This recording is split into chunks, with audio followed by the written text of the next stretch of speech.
প্রিয় শিক্ষার্থীবৃন্দ, শুভেচ্ছা নিও। আশা করি সৃষ্টিকর্তার অসীম কৃপায় সবাই ভালো আছো, সুস্থ আছো। ন্যাশনাল আইডিয়াল কলেজের অনলাইন ভিডিও ক্লাসে তোমাদের সামনে উপস্থিত আছি আমি এনামুল হক, প্রভাষক, উচ্চতর গণিত বিভাগ, national ideal college, Khilgaon, Dhaka. আজ আমি উচ্চতর গণিত দ্বিতীয় পত্রের ষষ্ঠ অধ্যায় কোনিক্সের উপবৃত্ত নিয়ে আলোচনা করব। শুরুতেই আমরা জেনে নিই এই অধ্যায়ে আমরা কি কি শিখব। এই অনুশীলনীতে যা শিখব: উপবৃত্তকে সংজ্ঞায়িত করা শিখব, চিত্রের সাহায্যে উপবৃত্তের বিভিন্ন অংশ সম্পর্কে জানব, উপবৃত্তের প্রমিত সমীকরণ হতে উপবৃত্তের বিভিন্ন অংশ বা বৈশিষ্ট্য নির্ণয়ের সূত্র এবং সেই সূত্রের প্রয়োগ করা শিখব। অর্থাৎ সূত্রের প্রয়োগ করে উপবৃত্তের বিভিন্ন অংশ নির্ণয় করা শিখব। আরো শিখব উপবৃত্তের বিভিন্ন বৈশিষ্ট্যের সাহায্যে উপবৃত্তের সমীকরণ নির্ণয় করা। এখন আমরা দেখে নিই উপবৃত্ত কাকে বলে। উপবৃত্ত কার্তেশীয় সমতলে কোনো একটি নির্দিষ্ট বিন্দু এবং একটি নির্দিষ্ট সরলরেখা হতে কোনো একটি বিন্দুর সঞ্চার পথের যে কোনো বিন্দুর দূরত্বের অনুপাত যদি একটি ধ্রুব সংখ্যা হয় আর ধ্রুব সংখ্যাটি 0 থেকে বড় আর 1 থেকে ছোট হয়, তবে ওই বিন্দুর সঞ্চার পথকে উপবৃত্ত বলে। চিত্রটি ভালোভাবে লক্ষ্য করো। মনে করি কার্তেশীয় সমতলে এস একটি নির্দিষ্ট বিন্দু এবং MZ একটি নির্দিষ্ট সরলরেখা এবং চিত্রে প্রদর্শিত এই বক্ররেখাটি কোনো একটি বিন্দুর সঞ্চার পথ এবং এই বক্ররেখার অর্থাৎ এই বিন্দুর সঞ্চার পথের যে কোনো বিন্দু থেকে এস বিন্দু এবং MZ রেখার লম্ব দূরত্বের অনুপাত সর্বদাই 0 থেকে বড় এবং 1 থেকে ছোট একটি ধ্রুব সংখ্যা হবে। অর্থাৎ এই সঞ্চার পথের উপর যদি কোনো একটা বিন্দু P হয়, তবে P বিন্দু থেকে S বিন্দু দূরত্ব SP এবং P বিন্দু থেকে ZM রেখার লম্ব দূরত্ব যদি PM হয়, তবে SP বাই PM এই অনুপাতটির মান হবে 1 থেকে ছোট একটি সংখ্যা এবং এই রেখার উপর অবস্থিত, এই বক্ররেখার উপর অবস্থিত যে কোনো বিন্দু থেকে S বিন্দু দূরত্ব এবং ZM রেখার দূরত্বের অনুপাত ওই সর্বদাই ওই একই ধ্রুব সংখ্যাই হবে। এই সঞ্চার পথের উপর অবস্থিত যে কোনো বিন্দু থেকে এস বিন্দুর দূরত্ব আর ZM রেখার দূরত্বের অনুপাতটিকে বলা হয় উপবৃত্তের উৎকেন্দ্রিকতা, যাকে স্মল লেটার E দ্বারা প্রকাশ করা হয়। অর্থাৎ SP বাই PM সমান E, অর্থাৎ এই দূরত্ব দুইটির অনুপাত সমান উৎকেন্দ্রিকতা E।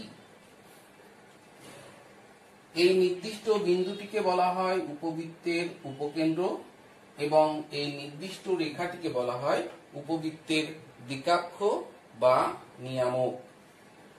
একটি উপবৃত্তের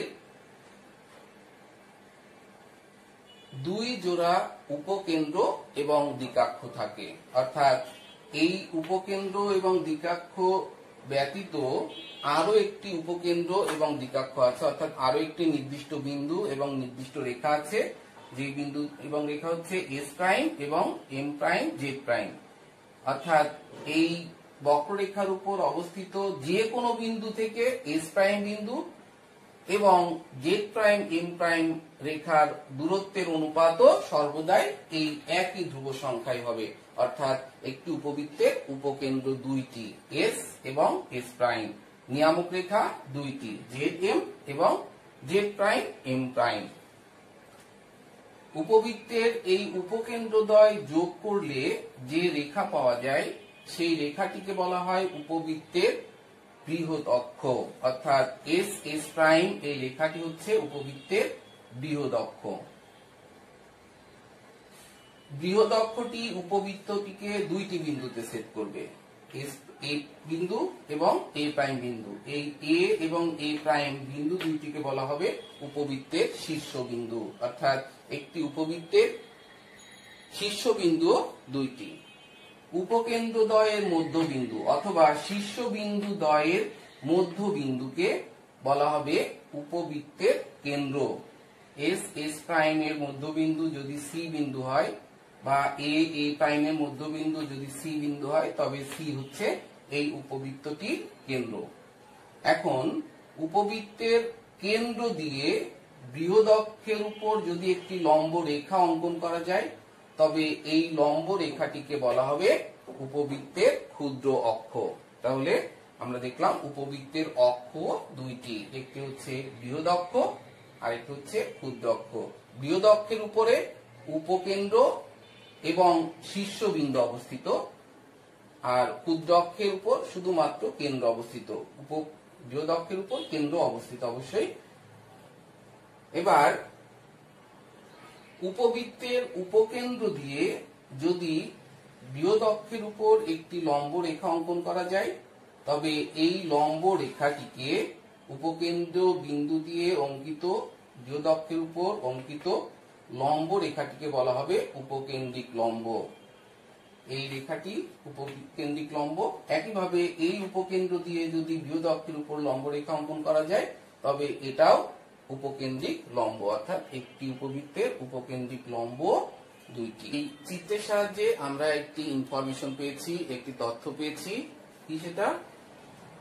যদি একটি উপবৃত্তের উপর যে কোনো বিন্দু পি এবং উপবৃত্তটির উপকেন্দ্র এস এবং পি বিন্দু হতে দ্বিকাক্ষ রেখার লম্ব দূরত্ব পি এম হয়, তবে এসপি বাই পি এম সমান ই বা এসপি সমান ই ইন্টু পি এম।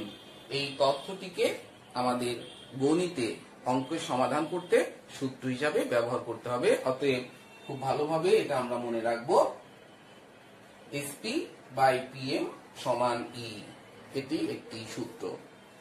খেয়াল করো, x square by a square plus y square by b square equal 1 এই আকারের সমীকরণকে বলা হয় উপবৃত্তের আদর্শ বা প্রমিত সমীকরণ। উপবৃত্তের এই আদর্শ বা প্রমিত সমীকরণটি নির্দেশ করে উপবৃত্তটির কেন্দ্র কার্তেশীয় স্থানাঙ্কের মূল বিন্দুতে অবস্থিত।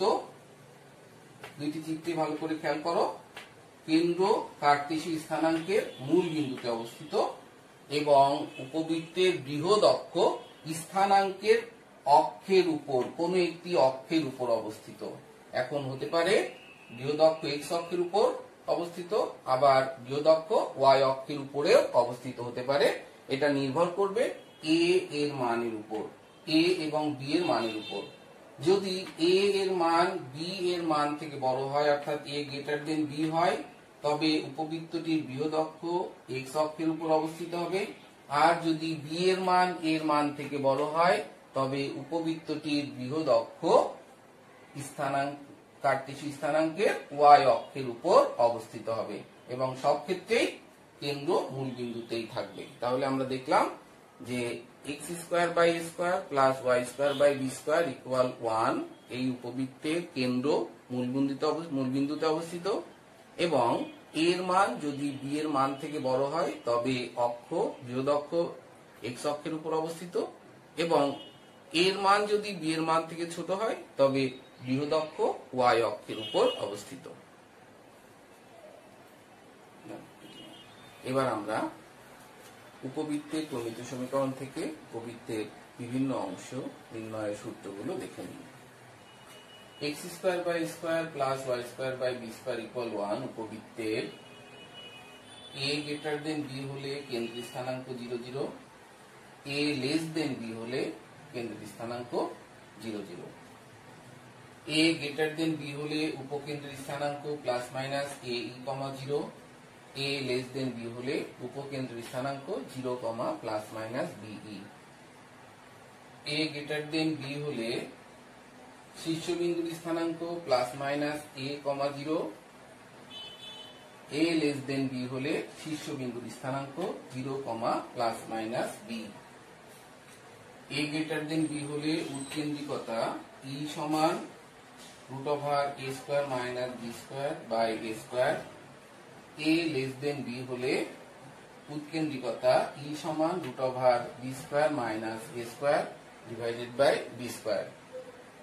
a গ্রেটার দেন b হলে বৃহৎ অক্ষের দৈর্ঘ্য 2a, a less than b হলে বৃহৎ অক্ষের দৈর্ঘ্য 2b। a greater than b হলে ক্ষুদ্র অক্ষের দৈর্ঘ্য 2b, a less than b হলে ক্ষুদ্র অক্ষের দৈর্ঘ্য 2a। a greater than b হলে উপকেন্দ্রিক লম্বের দৈর্ঘ্য 2b square by a, a less than b হলে উপকেন্দ্রিক লম্বের দৈর্ঘ্য 2a square by b। a greater than b হলে বৃহৎ অক্ষের সমীকরণ y সমান 0, a লেস দেন b হলে বৃহৎ অক্ষের সমীকরণ x সমান 0। a গ্রেটার দেন b হলে ক্ষুদ্র অক্ষের সমীকরণ x সমান 0, a লেস দেন b হলে ক্ষুদ্র অক্ষের সমীকরণ y সমান 0।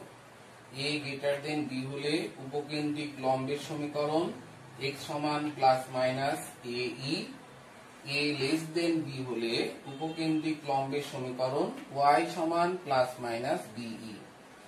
a গ্রেটার দেন b হলে নিয়ামক রেখার সমীকরণ x সমান plus minus a by e, a less than b হলে নিয়ামক রেখার সমীকরণ y সমান plus minus b by e। এর বিভিন্ন অংশ নির্ণয়ের সূত্রগুলো আমরা জানলাম। এখন আমরা এই সূত্রগুলো প্রয়োগ করে কিভাবে উপবৃত্তের প্রমিত সমীকরণ থেকে উপবৃত্তের বিভিন্ন অংশ নির্ণয় করা যায় তা আমরা শিখব। এই অনুশীলনীর সর্বমোট অঙ্কগুলো সাধারণত দুই ভাগে বিভক্ত। এক হচ্ছে উপবৃত্তের সমীকরণ থেকে উপবৃত্তের বিভিন্ন অংশ নির্ণয় করা, আর এক ভাগে থাকবে উপবৃত্তের কোনো বৈশিষ্ট্য থেকে একাধিক বৈশিষ্ট্য থেকে উপবৃত্তের সমীকরণ নির্ণয় করা। আমরা প্রথমেই এই সূত্রগুলো প্রয়োগ করে আমরা শিখব উপবৃত্তের প্রমিত সমীকরণ থেকে কিভাবে উপবৃত্তের বিভিন্ন অংশ নির্ণয় করা যায়। প্রশ্ন, 3x² + 4y² = 12 উপবৃত্তের উৎকেন্দ্রিকতা, শীর্ষবিন্দু, উপকেন্দ্র, উপকেন্দ্রিক লম্বের দৈর্ঘ্য ও সমীকরণ এবং নিয়ামক রেখার সমীকরণ নির্ণয় করো। সমাধান। প্রদত্ত উপবৃত্তের সমীকরণ 3x² + 4y² = 12। এটি উপবৃত্তের প্রমিত সমীকরণ নয়। আমরা কেবলমাত্র উপবৃত্তের প্রমিত সমীকরণ থেকেই উপবৃত্তের বিভিন্ন অংশ নির্ণয় করতে জানি। অতএব আমাদের প্রথম কাজ হবে এই সমীকরণটিকে প্রমিত আকারে রূপান্তরিত করা। প্রমিত আকারে রূপান্তরিত করতে হলে ডান পাশ 1 বানাতে হবে। অতএব আমরা এই সমীকরণের উভয় পক্ষকে 12 দ্বারা ভাগ করি। উভয় পক্ষকে 12 দ্বারা ভাগ করে পাই x² + 4 + y² 3 = 1, অর্থাৎ x²/2² + y²/√3² = 1। এখানে এই সমীকরণটিকে প্রমিত সমীকরণটিকে যদি আমরা x²/a² + y²/b² = 1 এই প্রমিত সমীকরণের সঙ্গে তুলনা করি, তাহলে a এর মান 2 এবং b এর মান 3। এখানে আমরা দেখতে পাচ্ছি a এর মান b এর মান থেকে বড়, a গ্রেটার দেন b। এর অর্থ হচ্ছে এই উপবৃত্তটির বৃহৎ অক্ষ স্থানাঙ্কের x অক্ষের উপর অবস্থিত। সুতরাং এই উপবৃত্তটির উৎকেন্দ্রিকতা E সমান কি হবে? √a² - b² divided by a²। a ও b এর মান বসিয়ে আমরা পাই উৎকেন্দ্রিকতা ½। শীর্ষবিন্দুর স্থানাঙ্ক ±a, 0, এর মান বসিয়ে শীর্ষবিন্দুর স্থানাঙ্ক পেলাম ±2, 0। উপকেন্দ্রের স্থানাঙ্ক ±ae, 0, a এবং e এর মান বসিয়ে এর মান হচ্ছে 2, e এর মান আমরা আগেই বের করেছি ½। a এবং e এর মান বসিয়ে আমরা পেলাম উপকেন্দ্রের স্থানাঙ্ক ±1, 0। উপকেন্দ্রিক লম্বের দৈর্ঘ্য 2b² a, বি এবং এ এর মান বসিয়ে আমরা পেলাম উপকেন্দ্রিক লম্বের দৈর্ঘ্য 3।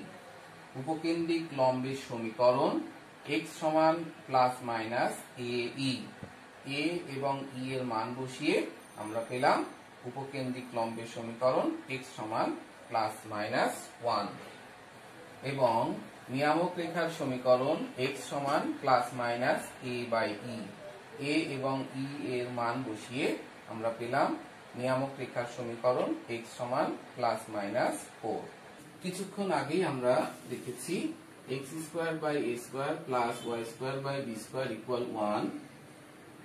এটি উপবৃত্তের আদর্শ বা প্রমিত সমীকরণ। এই উপবৃত্তটির কেন্দ্র মূলবিন্দুতে অবস্থিত এবং অক্ষ স্থানাঙ্কের অক্ষের উপর অবস্থিত। এখন যদি উপবৃত্তের কেন্দ্র মূলবিন্দুতে অবস্থিত না হয়ে আলফা বিটা বিন্দুতে অবস্থিত হয় এবং অক্ষ স্থানাঙ্কের অক্ষের সমান্তরাল হয়, তবে উপবৃত্তটির সমীকরণ হবে x minus alpha whole square by a square plus y minus beta whole square by b square equal 1। অর্থাৎ উপবৃত্তের এই সমীকরণটি নির্দেশ করে এই উপবৃত্তের কেন্দ্র আলফা বিটা বিন্দুতে অবস্থিত এবং উপবৃত্তটির অক্ষদ্বয় স্থানাঙ্কের অক্ষের সমান্তরাল রেখার উপর অবস্থিত। এখন এই উপবৃত্তের অক্ষদ্বয় অর্থাৎ বৃহৎ অক্ষ স্থানাঙ্কের কোন অক্ষের সমান্তরাল হবে এটিও নির্ভর করবে a এবং b এর মানের উপর। যদি a এর মানটি বড় হয় তবে এই উপবৃত্তের বৃহৎ অক্ষ x অক্ষের সমান্তরাল রেখার উপর অবস্থিত হবে, আর যদি b এর মান a এর মান থেকে বড় হয় তবে এই উপবৃত্তের অক্ষটি বৃহৎ অক্ষটি y অক্ষের সমান্তরাল হবে। আমরা এই আকারের সমীকরণের ক্ষেত্রে উপবৃত্তের বিভিন্ন অংশ নির্ণয় করার সূত্র শিখিনি। আমরা শিখেছি এই আকারের সমীকরণের ক্ষেত্রে উপবৃত্তের বিভিন্ন অংশ নির্ণয়ের সূত্র। অতএব আমরা যদি x মাইনাস আলফাকে ক্যাপিটাল X আর y মাইনাস বিটাকে ক্যাপিটাল Y ধরে নিই, তাহলে এই সমীকরণটি দাঁড়ায় capital X square by a square plus y square by b square equal 1। অর্থাৎ এই সমীকরণটা এই আকারে দাঁড়ায়। সুতরাং আমরা এখানে এই সমীকরণের ক্ষেত্রে এই সমীকরণের সূত্রগুলো অ্যাপ্লাই করতে পারবো।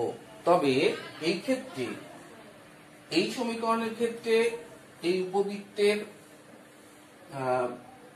x স্থানাঙ্ক x এর মান, y স্থানাঙ্ক y এর মান, কিন্তু এখানে উপবৃত্তের x স্থানাঙ্ক হচ্ছে ক্যাপিটাল X এর মান। এটাকে অবশ্যই রূপান্তরিত করে স্মল x এর মাধ্যমে প্রকাশ করতে হবে। তো আসো আমরা এই নিয়মের একটি অঙ্কের সমাধান দেখি। প্রশ্নটি ভালোভাবে লক্ষ্য করো। 2x square plus y square minus 8x minus 2y plus 1 equal 0। উপবৃত্তের উৎকেন্দ্রিকতা, উপকেন্দ্র, উপকেন্দ্রিক লম্বের দৈর্ঘ্য ও সমীকরণ নির্ণয় করো। সমাধান। প্রদত্ত উপবৃত্তের সমীকরণ 2x square plus y square minus 8x minus 2y plus 1 equal 0। এটি উপবৃত্তের প্রমিত সমীকরণ নয়। আমাদের প্রথম কাজ এই সমীকরণটিকে প্রমিত আকার সমীকরণে রূপান্তরিত করা। এখন এই আকারের সমীকরণকে প্রমিত আকারের সমীকরণে রূপান্তরিত করার নিয়মটা জেনে নাও। প্রথমে x স্কয়ার এবং y স্কয়ারকে সহগমুক্ত করতে হবে এবং x minus a whole square বা x plus a whole square আকারে এবং y minus a whole square বা y plus a whole square আকারে প্রকাশ করতে হবে। এই কারণে আমরা প্রথমে x গুলো আলাদা, y গুলোকে আলাদা করে নিলাম। এবার x স্কয়ারকে সহগমুক্ত করতে এখান থেকে আমরা 2 কমন নিলাম। 2 কমন নিলে x স্কয়ার মাইনাস 4x, আর এটাকে x মাইনাস a বা x প্লাস a আকারে প্রকাশ, x plus a whole square আকারে প্রকাশ করতে এখানে প্লাস 4 যোগ করতে হবে। যদি আমরা এখানে প্লাস 4 যোগ করি তবে এটাকে আমরা লিখতে পারবো x মাইনাস 2 হোল স্কয়ার। আর এখানে তো y স্কয়ার সহগমুক্তই আছে, এটাকে হোল স্কয়ার আকারে প্রকাশ করতে হলে এখানে 1 যোগ করতে হবে। আমাদের 1 ছিল, এই y square minus 2y plus 1 এটাকে আমরা লিখতে পারি y মাইনাস 1 হোল স্কয়ার। আর এখানে আমরা অতিরিক্ত 4 দুগুণ 8 যোগ করলাম। সুতরাং এখানে 8 আবার ব্যালেন্স করার জন্য 8 বিয়োগ করে দিতে হবে, 8 মাইনাস করে দিলাম। এবার তাহলে আমরা কি লিখতে পারি, 2 into x minus 2 whole square plus y minus 1 whole square minus 8 ওপাশে গিয়ে হবে প্লাস ইকুয়াল 8। এটাকে প্রমিত আকারে প্রকাশ করতে হলে ডান পাশ 1 বানাতে হবে, অতএব এর উভয় পক্ষকে আমরা 8 দ্বারা ভাগ করে পাই x minus 2 whole square by 4 plus y minus 1 whole square by 8 equal 1। এখন এটাকে যদি আমরা x square by a square plus y square by b square equal 1 এই আকারে রূপান্তরিত করতে চাই, তাহলে আমাদের এই x মাইনাস 2 কে ক্যাপিটাল X, y মাইনাস 1 কে ক্যাপিটাল Y ধরে নিতে হবে। আমরা ধরে নিলাম x মাইনাস 2 সমান ক্যাপিটাল X, y মাইনাস 1 সমান ক্যাপিটাল Y। তাহলে সমীকরণটি কি দাঁড়ালো, capital X square by 2 square plus capital Y square by 2 root 2 whole square equal 1। দেখো এটি x square by a square plus y square by b square equal 1 এই আকারের সমীকরণ। সুতরাং আমরা এই সমীকরণে সূত্রগুলো অ্যাপ্লাই করে, পূর্বে সূত্রগুলো অ্যাপ্লাই করে উপবৃত্তের বিভিন্ন অংশ নির্ণয় করতে পারবো। এখানে দেখো a এর মান 2, b এর মান 2 রুট 2, অর্থাৎ a এর মান থেকে b এর মান বড়, অর্থাৎ এই উপবৃত্তের বৃহৎ অক্ষ y অক্ষের সমান্তরাল রেখার উপর অবস্থিত। সুতরাং আমরা উপবৃত্তের বৃহৎ অক্ষ y অক্ষের উপর অবস্থিত হলে যে সূত্রগুলো আমরা শিখেছি, এই ক্ষেত্রে সেই সূত্রগুলো অ্যাপ্লাই করে উপবৃত্তটির বিভিন্ন অংশ নির্ণয় করব। উপবৃত্তটির উৎকেন্দ্রিকতা E সমান root over b square minus a square divided by b square. a এবং b এর মান এখানে বসিয়ে দিলাম, b এর মান 2 রুট 2, তাহলে b স্কোয়ার সমান 8, a এর মান 2, a স্কোয়ার সমান 4, b স্কোয়ার এর মান 8। সমাধান করে পেলাম 1 বাই রুট 2, অর্থাৎ উপবৃত্তটির উৎকেন্দ্রিকতা 1 বাই রুট 2। উপবৃত্তটির উপকেন্দ্র x, y সমান 0, প্লাস মাইনাস BE। এই সমীকরণের ক্ষেত্রে দেখো উপকেন্দ্রের x স্থানাঙ্ক কিন্তু ক্যাপিটাল X এর মান, y স্থানাঙ্ক ক্যাপিটাল Y এর মান, কিন্তু আমাদের মূল যে উপবৃত্তের সমীকরণ সেখানে x স্থানাঙ্ক হচ্ছে স্মল x এর মান আর y স্থানাঙ্ক হচ্ছে স্মল y এর মান। সুতরাং আমাদের এই ক্যাপিটাল XY এর মাধ্যমে সূত্রের প্রয়োগ করে এটাকে আবার মূল স্থানাঙ্কে কনভার্ট করে দিতে হবে। অতএব ক্যাপিটাল X সমান 0 আর ক্যাপিটাল Y সমান plus minus BE। Capital X এর মান আমরা ধরে নিয়েছি x মাইনাস 2, সুতরাং x মাইনাস 2 সমান 0, অর্থাৎ x সমান 2। ক্যাপিটাল Y এর মান ধরেছি y মাইনাস 1, y এর মান বসালাম y minus 1 equal plus minus b এর মান 2 রুট 2, e এর মান 1 বাই রুট 2। রুট 2 রুট 2 কাটা যায়, এখান থেকে আমরা প্লাস চিহ্ন যদি ধরি তাহলে y এর মান পাই 3, আর মাইনাস চিহ্ন যদি ধরি তাহলে y এর মান পাই মাইনাস 1। সুতরাং উপবৃত্তটির উপকেন্দ্রদ্বয় কি কি, 2, 3 এবং 2, মাইনাস 1। উপকেন্দ্রিক লম্বের দৈর্ঘ্য 2a square by b। a ও b এর মান বসিয়ে আমরা পেলাম উপকেন্দ্রিক লম্বের দৈর্ঘ্য 2 রুট 2 এবং উপকেন্দ্রিক লম্বের সমীকরণ ক্যাপিটাল Y সমান প্লাস মাইনাস BE। এখানে ক্যাপিটাল Y এর মান এবং B ও E এর মান বসিয়ে আমরা পেলাম y minus 1 equal plus minus 2 root 2 into root 2। Root 2 কাটা গিয়ে y মাইনাস 1 সমান প্লাস মাইনাস 2। যদি প্লাস চিহ্ন ধরি তবে উপকেন্দ্রিক লম্বের সমীকরণ হবে y মাইনাস 3 ইকুয়াল 0 এবং যদি মাইনাস চিহ্ন নিই তাহলে উপকেন্দ্রিক লম্বের সমীকরণ পাবো y প্লাস 1। তো প্রিয় শিক্ষার্থীবৃন্দ, এতক্ষণ আমরা উপবৃত্তের প্রমিত সমীকরণ থেকে উপবৃত্তের বিভিন্ন অংশ নির্ণয় করার নিয়ম শিখলাম। আমি আশা করি তোমরা এই নিয়ম আয়ত্ত করে এই অনুশীলনীর যে অঙ্কগুলোতে উপবৃত্তের সমীকরণ দিয়ে উপবৃত্তের বিভিন্ন অংশ নির্ণয় করতে বলা হয়েছে, তোমরা সেই অঙ্কগুলো নিজে নিজে অনুশীলন করতে পারবে। উপবৃত্তের বাকি অংশ আগামী অনলাইন ক্লাসে আলোচনা করব। ততক্ষণ তোমরা সবাই ভালো থাকো, সুস্থ থাকো, সুন্দর হোক তোমাদের জীবন, এই কামনা করে আজকের মতো অনলাইন ভিডিও ক্লাস এখানেই শেষ করছি।